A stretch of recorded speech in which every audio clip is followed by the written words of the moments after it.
Hello everyone, my name is Andrew, and today I want to explain to you the 5 things you need to know at a very high level about vendor take-back mortgages.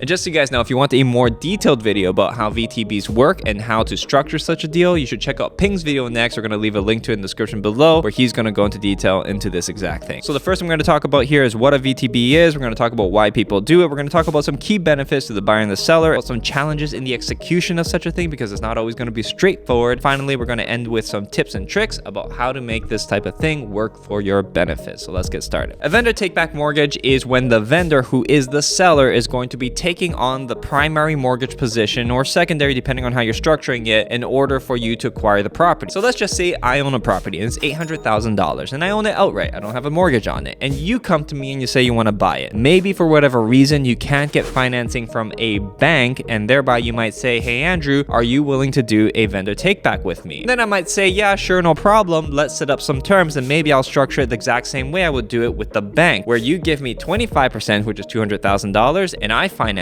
you the $600,000. So I am now going to be the bank. You're giving me $200,000, and then you're making payments to me instead of to the bank. But now you might ask, why would a seller or a buyer want to enter in this type of agreement? A buyer may want to get a VTB on a certain property because they're unable to get financing from the bank. It could be in just complete disrepair. It could have some environmental issues that you need to get through. Or maybe it's just a non-standard property that doesn't fall quite into the residential or commercial area, so it's hard to classify. You name it, there can be all kinds of problems because you happen to find a weird property. So why would a seller consider this? Because the property might be a little bit unique and may not be as appealing to traditional lenders, which makes it difficult to sell, which will bring the property value down. The key benefits to the buyer is that when they're buying a property, if you cannot qualify for a mortgage, this is an opportunity for you to get into a property. Let's just say you're buying a property from me from $800,000 and you're going to be improving the property. You can't qualify for a mortgage. You're going to give me $200,000. I'm going to hold $600,000 on a mortgage for you, and then you're going to improve the property, and 1 year later you're going to go to the bank and say, hey, I own this property and this is what it looks like. The bank will look at you entirely different owning a property and looking to refinance it than they would if you are trying to buy a property for the first time. Now, to the seller, look at it this way. Not everybody is going to need all the money that they have right now. Let's just say if I wanted to sell my property for $800,000 and the highest bid I was getting anywhere was about $750,000, I may be willing to take a second position VTB for $50,000 in order for me to get the full 800, but I don't need that extra 50 right now, so I can defer that till later. Here we need to talk about the 4th thing, which is the challenges in execution. People are scared of that which is not standard, so therefore it's going to be very challenging to try to explain to somebody who has the opportunity, and it may even work to their benefit to do something like this as a buyer talking to a seller, because most of the time people just want to play it safe. Only other time you're going to make something like this work is if you happen to go find a private seller and you can sit down with them and have a nice, calm conversation where you'll be able to tell them how this works, how their interests are protected, and they can speak to their lawyer with everything that you presented to them, and that lawyer will tell them, yeah, this is a relatively secure deal, and won't just try to scare them away. And the other thing which makes this really uncommon for people to do is that you almost always need to have very little to no mortgage on the property. So now let's talk about the 5th thing, which is some of the tips and tricks and the way people use this a little more creatively. For example, if you're buying a property and it ends up needing a little bit of repair, in order for the deal not to fall apart, you might say to the seller, hey, why don't you do a VTB for me for about $50,000. You're going to be going into second position and I will do the repairs myself. You can structure something like this, do a very small VTB, get a little bit extra money in your pocket so you can move along with the project. The other way I've seen people use VTBs is in an incremental structure, because sometimes with buildings that are challenging to buy, the idea is that if you buy this property, you are going to, over a period of time, make it financeable. And we find buildings that banks will almost definitely not finance. Let's say it's a really, really weird commercial property, and maybe we want to convert the commercial property to residential. We might take a VTB from a seller, and the seller might give us, let's say, a 1 year under these terms. And then you might have a clause in the agreement where there's an option to renew under certain circumstances. And if you want to make a conversion of, let's say, a commercial property to residential or residential to commercial, whereby commercially it's financeable, the goal here is to get the property to a state where the banks approve, because when the banks like it, the value goes up. And after that's all done, you can refinance it, get out the private loan, and you can move on to the next project. So that's basically how VTBs work in a nutshell. If you want to know more details about how to structure these deals, make sure to check out the next video where Ping is going to be giving a detailed explanation about how to structure them, how they work, and what the numbers will actually look like in some more detailed examples. As always, if you want to learn more, make sure to like this video, subscribe to our channel, and we will see you on the next one.